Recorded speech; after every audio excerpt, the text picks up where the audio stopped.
Nakakatulong yan ng malaki dito sa mga Spider-Man. Spider-Man yan.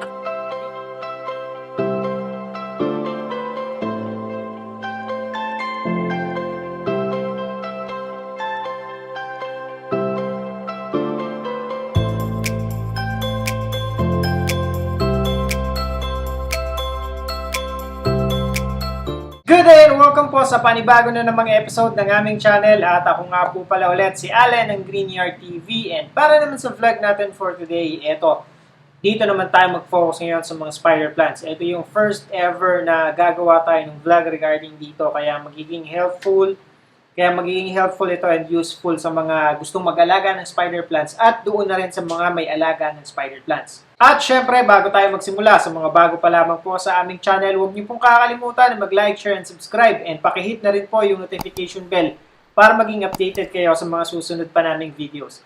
Please also visit and support na rin po yung aming Facebook and Instagram page, Greenyard PH. Sa mga gustong bumisita sa aming garden, naandi dito po sa screen yung aming complete address. At ito nga ang simula ng ating video and syempre tatalakayin natin kung paano ba yung tamang pag-aalaga ng spider plants at saka syempre yung mga experiences din namin sa pag-aalaga nito at saka syempre yung mga benefits na maaari nating makuha dito sa mga spider plants. Unahin na natin dyan yung mga benefits and pagdating dyan, yung benefits nito, isa to sa pinakamaganda at the best na houseplants na pwede kang magkaroon. Kasi unang-una sa lahat, low maintenance, easy to maintain, at saka napakadaling buhayin itong mga spider plants. At saka hindi siya maselan, hindi siya picky. Basta alam mo kung paano siya alagaan, kung alam mo yung pinakagusto niya. So parang snake plants din. Although, ito kasing mga spider plants, may mga varieties kasi to na talagang halos hindi mo kayang patayin yung parang hard to kill na halaman. Pakita ko sa inyo later yung spider plant, yung variety ng spider plant na halos hindi mo talaga siya kayang patayin. And yan ay proven and tested na. Diyan, katulad din siya ng snake plants. Number 1, pagdating sa pagtanggal ng mga air pollutants na nakapaloob, maaaring nasa loob ng bahay mo na hindi mo syempre alam. So yun, isa siya sa pinaka-best na halaman pagdating sa bagay na yun. Katulad na rin ng snake plant. Kaya isa to sa pinakamaganda. Tsaka isa pa, pagdating dito sa mga snake plants, bukod nga sa low maintenance at the best when it comes to removing air pollutants sa loob ng bahay natin is napakamura.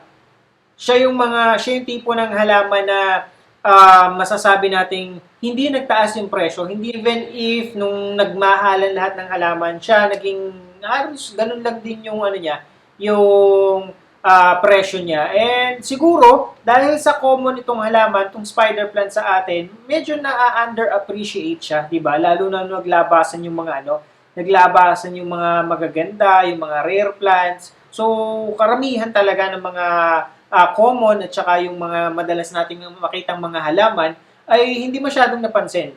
Kasi nga nauso yung mga rare plants. Pero itong mga ordinaryo at mga common na halaman na madaling makita dito sa atin, siya pa yung pinaka magagandang i-display sa bahay dahil nga dun sa kakayanan nila na mag-remove ng toxins dun sa air. At ang isa pa sa nabasa ko ay etong houseplant na to, ang spider plant, ay isa sa mga houseplants na kayang mabuhay kahit pa yung soil na gamit mo ay contaminated ng mga heavy metals. Katulad ng kung halimbawa masyadong mataas yung lead na meron doon sa soil, kaya niya pa rin mabuhay. Yun yung isang maganda dito sa spider plant. Bukod sa kaya niya mabuhay doon sa contaminated ng heavy metals, kaya niya ding i-remove yung mga lead na naando doon sa soil. So, nagiging helpful pa siya. Hindi niya lang kayang mabuhay, kundi kaya niya ring alisin. Ang isa pang benefits na nabanggit at nabasa ko ay syempre, itong spider plants na to ay isa sa kinukonsider na lucky plants pala. And related siya sa feng shui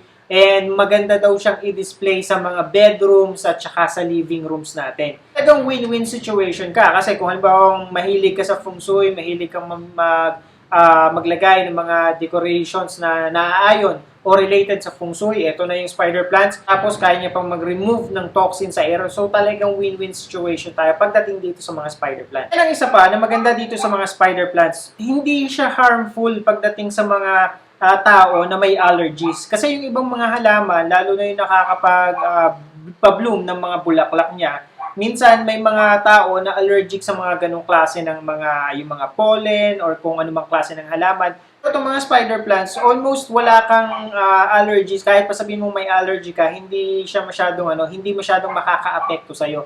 Yun yung isang maganda dito sa mga spider plants. Ang isa pa po, although ito siguro sabihin na natin majority naman ng mga halaman, based dun sa mga studies na ginawa sa abroad, sa Amerika, nakaka-reduce ng stress, nakakatulong para maka-reduce ng stress kapag ka may mga halaman ka sa loob ng bahay mo. Siyempre, different varieties of plants, different kinds of plants, makakatulong lahat yan. And hindi rin iba itong mga spider plants. Ang isa pang maganda mo kasi dito sa mga spider plants, napakarami mong pwedeng gawin sa kanya. Pwede mo kasi siyang ilagay even sa pot na matataas kasi mas advisable. O kaya kung halimbawa, yung pot mo medyo maliit pero meron siyang plants, anong tawag doon? Yung pot, yung stand ng pot, na para at least ma-elevate mo yung paso. Kasi importante yan pagdating dito sa mga spider plants, lalo na sa ganitong varieties. Kasi as you can see, naglalaylayan talaga or bumabagsak yung karamihan ng mga babies ng mga spider plants. Kaya para hindi siya naman sa floor, nakalapat sa floor, maganda kung medyo elevated yung pot na gagamitin natin. Or di kaya naman, pwede mo siyang ilagay sa hanging basket. Yun yung parang sabihin na nating pinaka-tupat niya, yung basket. Doon talaga usually inilalagay ang mga spider plants. And napakarami naman nating options na pwedeng pamilian. Napakaganda niyang ihang. Hindi kaya naman, yung isa katulad nitong meron tayo ngayon, ay nakalagay naman siya sa vertical pot. So pwedeng-pwede siya kahit saan mo siya ilagay. Walang problema sa kanya. Marami kang options, marami kang pagpipilian. Ang isa pang maganda dito sa mga spider plants, most of the plants na meron tayo, karamihan, especially yung mga philodendrons, toxic yan sa pets natin, especially sa cats and dogs. Pero pagdating dito sa spider plants, hindi siya toxic sa mga hayop, sa mga alaga nating hayop. Kaya very safe siya kahit pa sabihin mo may mga pets tayo sa loob ng bahay. Ngayon, pumunta naman tayo sa pag-aalaga ng mga spider plants. So pagdating sa pag-aalaga ng spider plants, ano pa yung pinaka-the best pagdating sa kanila? So, since karamihan ng mga spider plants ay yung varieties nila ay matibay, so yung pag-aalaga niya, sabihin mo ng low maintenance talaga. Huwag mo lang siyang ilalagay, unahin natin ang sunlight. Huwag mo lang siyang ilalagay talaga sa direct sunlight. Kasi kapag nilagay mo siya sa direct sunlight, isang magiging dahilan yan ng mga dahon niya para masunog. Yun yung isang problema natin sa kanya. Minsan, kahit pa filtered yung pinaglalagyan mo, kahit pa sabihin mo may net, yung pinaglalagyan mo kapag hindi ganun pagka manipis yung net na patong kasi minsan even yung halimbawa meron kasing 80% ng shade tapos may mga dinodoble pa yan so parang 160 na yung mga ganun ubra yon pero kung sasabihin mong single lamang yung shade ng net na ilalagay mo sa kanya medyo medyo mainit pa rin lalo na kung halimbawa nakahang siya or malapit siya doon sa net dahil nasa hanging basket siya. So, mas maganda kung walang direct sunlight at nafi-filter yung direct sunlight para hindi naman masunog yung dahon ng ating mga spider plants. Ang isa pang naging reason kung bakit nagkakaroon ng brown tip at saka nasusunog, nagkakaroon ng crisp tip yung ating mga spider plants dahil sa lack of humidity. Mas maganda kung halimbawa pag kasi minsan sobrang dry yung air doon sa palibot ng halaman, nagiging caution kasi nga wala siyang humidity na makuha. Kaya pansinin nyo, kung nakapasyal kayo sa mga garden, bukod doon sa may nakalagay talaga silang net doon sa ibabaw, lalo na pagka yung napuntahan nyo ay mga hanging plants, mas nagiging healthy ang mga spider plants kapag magkakasama sila. Kasi nakakapag-create sila ng humidity sa palibot nila. So, yun, mas maganda. Yun yung isang way kung paano natin papataasin yung humidity. Basta wag lang natin siyang ilalagay sa mga like yung halimbawa yung sa buga ng ng aircon, mainit kasi yun eh. So mas maganda naman kahit pa sabihin mong low maintenance, mas gusto nila yung medyo mataas ng konti yung humidity para maiwasan lang na magkaroon sila ng mga brown tip.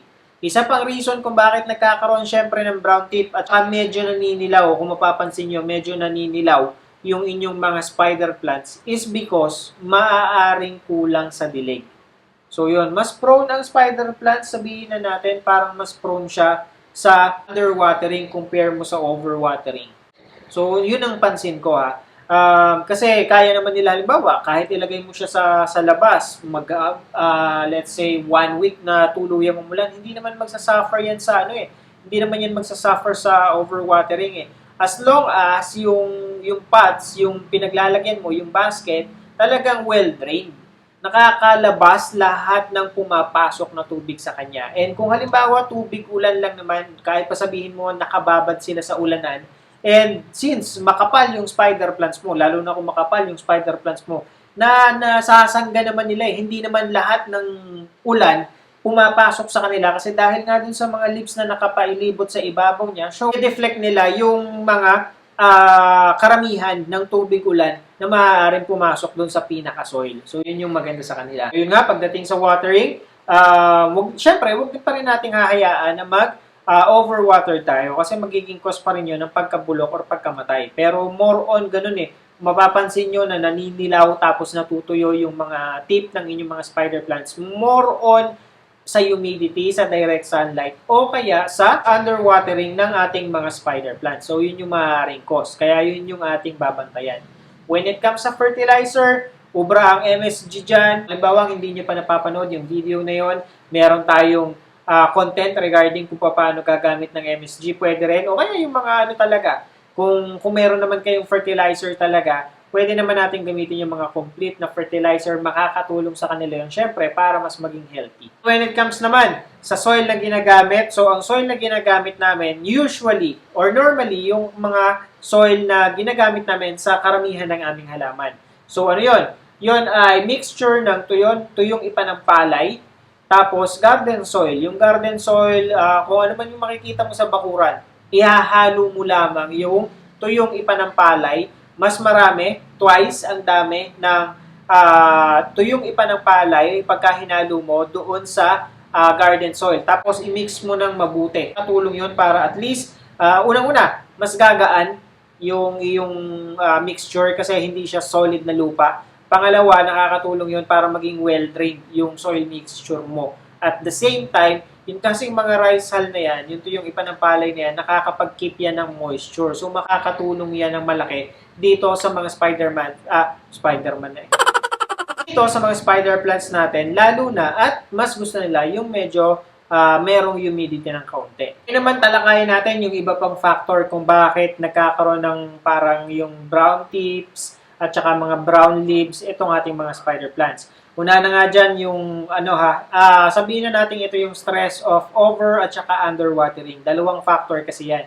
Kapag syempre nag-overwater ka, katulad ng sinabi ko kanina, mabubulok yung ugat, mag-reflect pa rin yon doon sa mga dahon niya. So, kailangan mong i-analyze, kailangan mong obserbahan kung ano ba yung ginagawa mo talaga or ano yung maling ginawa mo doon sa halaman. Over ka or nag-underwater ka ba? So, kailangan mo munang i-analyze bago mo masolusyonan yung problema. Pag overwatering, i-check mo, bisitahin mo yung ugat kung gaano kalala yung yung pagkabulok ng ugat niya. And kung talagang malala at kung may nakita kang mga nabubulok na ugat na mga laman, well, kailangan mo siyang tanggalin para hindi na siya makahawa pa dun sa mga sa mga natitirang healthy na ugat. And mas madali syempre, mas madali pa rin yung sa underwatering. Kasi syempre, mag-a-add ka lang, check mo lang yung soil. Kung halimbawa, toyo yan, sobrang dry, so kailangan mo lang diligan. Pero, hindi mo na maibabalik yung mga natuyong dahon yan, yung mga brown tip niya. So, pinakamagandang magagawa na lang natin sa kanya is gupitin. Formahan mo na lang ng konti, yung gawin mo na lang medyo pointed para hindi naman masyadong obvious na natanggalan siya or nabawasan, naputulan siya ng dahon. Minsan, ang isa pang factor kung bakit nagkakaroon ng ganyan, kung sa tingin mo okay naman yung over at saka underwatering mo, so maaari yung mineral content na meron doon sa ating pinandidilig. So, kung halimbawa medyo matapang yung tap water, so mas maganda kung i-leave mo muna ng overnight bago mo siya i-dilig. Pero hindi naman siya katulad ng kalateya na more on ganun talaga yung nangyayari sa kanya. Pero maaaring mangyari. Maaari pa rin mangyari, lalo na kung matapang pa rin yung chlorine content talaga. So, maaari lang. Kapag tingin mo okay naman or hindi ka naman nagsasuffer or hindi ka naman nagkukulang or sumusobra sa dilig, maaari mong tingnan yung ganung factor. Ang isa pa dyan, maaaring over ka sa fertilizer. Kapag halimbawang nagsobra ka sa fertilizer, ganun yung mangyayari sa iyong mga dahon ng iyong mga spider plants. Kasi magkoko siya ng mga build-up or magkakaroon ka ng mineral build-up dahil dun sa too much fertilizer na inilagay mo sa kanila. Maaaring mag-form ng salt dun sa soil na maaaring maka-apekto sa health ng inyong mga spider plant. Kaya siguro ang advisable na pag-fertilizer dito sa mga spider plants, at least pinaka-ginagawa kasi namin, karamihan sa mga halaman namin, so sabay-sabay naman sila halos lagyan ng fertilizer. Once every 3 weeks o kaya once a month. So pinaka-ano na yun, pinaka-magandang routine na yun sa paglalagay ng fertilizer. And hindi sobrang dami, pinch lang, tatlong daliri lang. Kung halimbawa, yun yung gagamitin nyo, ayaw nyo nung pwede namang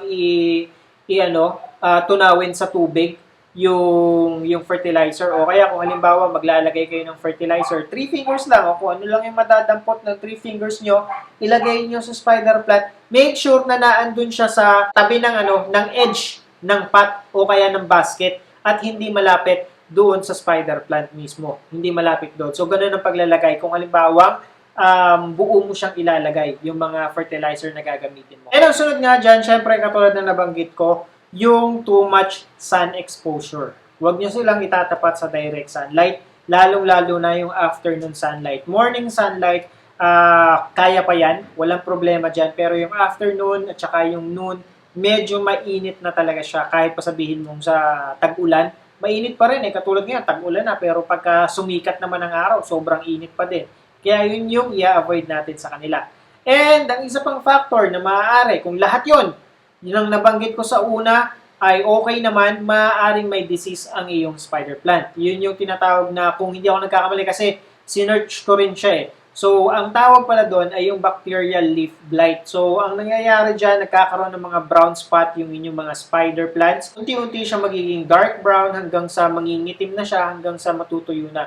So, nagiging cost pala noon or kailangan nating iwasan para hindi mangyari yun sa mga halaman natin. Huwag yung overhead watering based dun sa nabasa ko. So, ibig sabihin, kung halimbawa magdidelete tayo ng mga spider plants, kumuha tayo or hawiin mo yung pinakahalaman.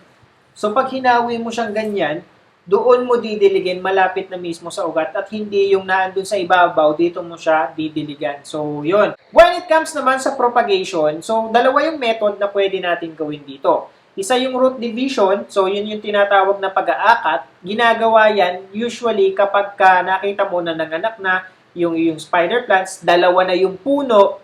So sa basket, kung gusto mo na, yun ginagawa yan kapag makakapal yung spider plants. Katulad nitong, itong ating nandito ngayon sa harapan natin. Nakalagay siya sa vertical pot na siguro 1 foot to.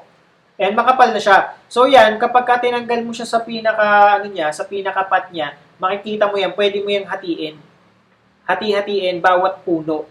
So, ganun ang mangyayari dyan. And then, i-transfer mo from one pot to another. So, ganun. Ang other na propagation na pwede natin gawin dyan ay itong mga babies na na-produce niya. So, katulad dito, pwede mo siyang ikat dito kasi ito, baby spider plant na yan Ayan, makikita mo. Pwede mo na siyang kunin. At pag kinuha mo yan, mabubuhay yan kasi makikita mo to. Ito, ugat naman yan So, yun yung isang factor. Kapag marami na yung nakalaylay na ganyan, although ito kasi nagsiserve as pa rin siya, pang-paganda at pang-decorate, pang-design sa mga spider plants, nagsiserve as additional decoration sa kanila. Pero kung alam mo, gusto mong i-propagate yung mga spider plants mo at okay ka na sa kapal dito sa ibabaw, so pwede mo siyang ikat at ito yung itatanim mong panibago. And mag-iintay ka lamang ng siguro 1 month, matagal na ang 2 months, bago maging makapal at maging talagang fully grown yung spider plants na kinuha mo. So, ganun yung propagation na pwede natin gawin sa kanila. And ang maintenance lang naman dito na gagawin natin, so yun lang, dilig lang. Pagkatapos, pagtatanggal ng mga brown tip, yan, eto. So, yan. And peste, hindi ko alam pero hindi pa ako masyado nakakakita ng peste dito sa dito sa spider plants Ang isa pa, yan, pagtatanggal para maging malinis. Kasi eyesore Kung halimbawa makikita mo ng mga brown tips na ganito, hindi magandang tingnan di ba? Parang nakakasira, nakakabawas dun sa ganda ng halaman. Kaya yan, gugupitin mo lang yan. Mas maganda kung medyo wag flat yung paggupit para lagyan mo ng konting, o gawin mong medyo pointed para at least hindi siya mukhang nabawasan nga, katulad ng sinabi ko kanina. And ang isa pa, pagtanggal ng mga dahon. Mga damo. Ayan katulad nito, yan. Tanggalin natin. So, ito, yan. Pagtanggal ng mga ganito, kasi importante na minsan, hindi mo namamalayan na tinutubuan na pala ng damo yung inyong mga halaman. Importante yan kasi aagaw lang to ng aagaw lang to ng nutrients na nakukuha niya sa soil. Minsan kapag ka napabayaan mo yung ganyan, mas nagiging malago pa yung damo compare mo doon sa mga halaman mo. Para hindi maagawan ng nutrients ng mga damo, so lagi mong titingnan, lagi mong i-check, lagi mong tatanggalan ng mga damo. Other than that, yun, nabanggit ko na, fertilizer, at pagkatapos, ano pa ba? Checking kung merong mga namamahay ng mga insekto. Kung wala naman, pwede ka rin mag-spray, pwede ka pa din mag-spray para at least to prevent. Prevention is better than cure, ika nga. So, pwede mo siyang sprayan ng neem oil para hindi na siya pamahayan ng kahit na anumang insect. Kapag ka-stress yung halaman mo sa kung anumang factors na nabanggit ko kanina, yun yung nagiging, sabihin natin, nagtitrigger para sa mga peste at diseases para atakihin yung halaman. Kasi yun yung main target ng mga insekto ng mga peste, yung mga stress na halaman. So, yun lamang po, and I hope nakatulong at nag-enjoy kayo sa panonood ng video na to. And again, sa mga bago pa lamang po sa aming channel, huwag niyo pong kakalimutan na mag-like, share, and subscribe. And pakihit na rin po yung notification bell para maging updated kayo sa mga susunod pa naming videos. Please also visit and support na rin po yung aming Facebook and Instagram page, Greenyard PH po. Kita-kita po ulit tayo sa susunod na episode ng Greenyard TV, and thank you for watching.